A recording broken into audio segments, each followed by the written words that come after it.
This video was made possible thanks to the generosity of our incredible patrons. You guys truly are amazing. Hello everyone and welcome to another EDH gameplay video brought to you by Affinity for Commander. My name's Martin. And my name is Alex. Today's video contains wheels, infect, coin flips and the most popular commander ever printed according to EDHRec.com. But before we begin, we have a free to enter competition for all of you. We will be giving away complete sets of our official Affinity for Commander tokens to 2 lucky viewers, shipped anywhere in the world free of charge. To be in with a chance of winning, you simply have to do the following. Like this video, be subscribed to the channel, and leave a comment below telling us about your favourite memory associated with Magic the Gathering. We will pick our 2 favourite responses and announce the winners in the next gameplay video released on the 26th of August. Remember, you have to like and subscribe in order to be within a chance of winning, so don't miss out by not meeting all the criteria. Good luck! Now that that's out of the way, let's take a look at those opening hands. My commander is Nekusar the Mindrazor. I keep an opening hand of Glinthorn Buccaneer, Izzet Signet, Underworld Dreams, Breathstealer's Crypt, Kovath's Fury, Grixis Panorama and Vivid Marsh.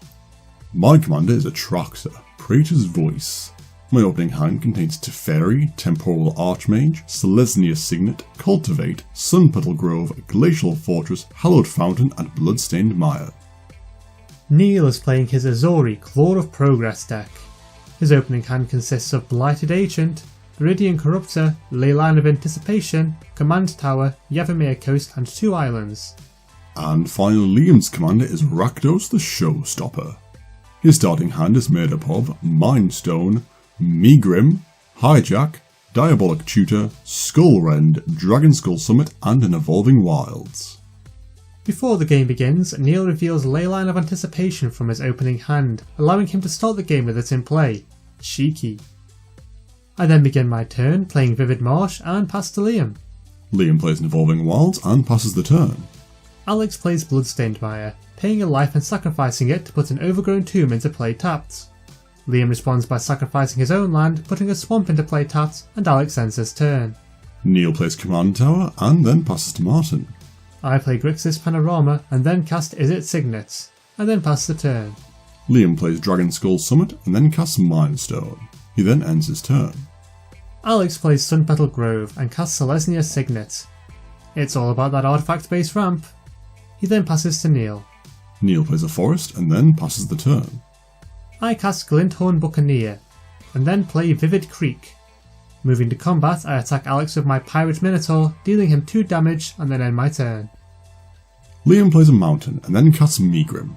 He does realise that Martin is playing a Nekusar deck, right? Liam then passes to me. Alex casts Cultivate, putting an island onto the battlefield and a plains into his hand. He then plays Hallowed Fountain, having it enter tapped and passes the turn. Neil responds by flashing in Blighted Agent, causing the rest of the table to groan, and proceeds to his turn. Neil plays an island and then moves to combat. He rolls a die to decide who he should attack, and Martin is chosen as his victim. Neil attacks him with his agent, dealing him 1 infect damage, and then ends his turn. I cast Breathstealer's Crypt, which interacts really well with Megrim. I then pass to Liam. Liam draws Rakdos' Charm and then casts a Diabolic Tutor. He searches his library for a card and puts it into his hand, and then passes the turn. Alex draws Godless Shrine, and plays Glacial Fortress. He then casts Garruk Wildspeaker using his +1 ability to untap 2 lands, and casts his commander, Atraxa Praetor's Voice. In his end step, Alex proliferates the loyalty counters on Garruk as well as the poison counter on me. How rude! He then ends his turn, to which Neil responds by flashing in Viridian Corruptor. He destroys Alex's Signet and then moves to his turn. Neil draws a Forest, which he then plays, and then moves to combat. He attacks Liam with his Corruptor and Martin with his Agent, dealing him 2 and 1 infect damage respectively. Neil then passes to Martin. I draw an island and then play the land before casting my commander, Nekusar the Mindrazor. Moving to combat, I attack Neil with Glinthorn Buccaneer, dealing him 2 damage, and then pass the turn. Liam draws 2 swamps and takes 2 damage from Nekusar. He then casts Sin Prodder and ends his turn. Alex draws Tamiyo, Field Researcher and Breeding Pool, taking 2 damage. He then casts the Tamiyo that he just drew, using her +1 ability targeting Atraxa and Blighted Agent. Moving to combat, Alex attacks Liam with his commander, and Liam responds by destroying her with Go for the Throat. In his second main phase, Alex uses Garrick's -1 ability, creating a 3/3 beast token. He then passes to Neil, who responds by flashing in his commander, Ezuri, Claw of Progress, before starting his turn. Neil draws a forest and Nissa, Steward of Elements, taking 2 damage from Nekusar. He then plays the forest and moves to combat, attacking me with Blighted Agent.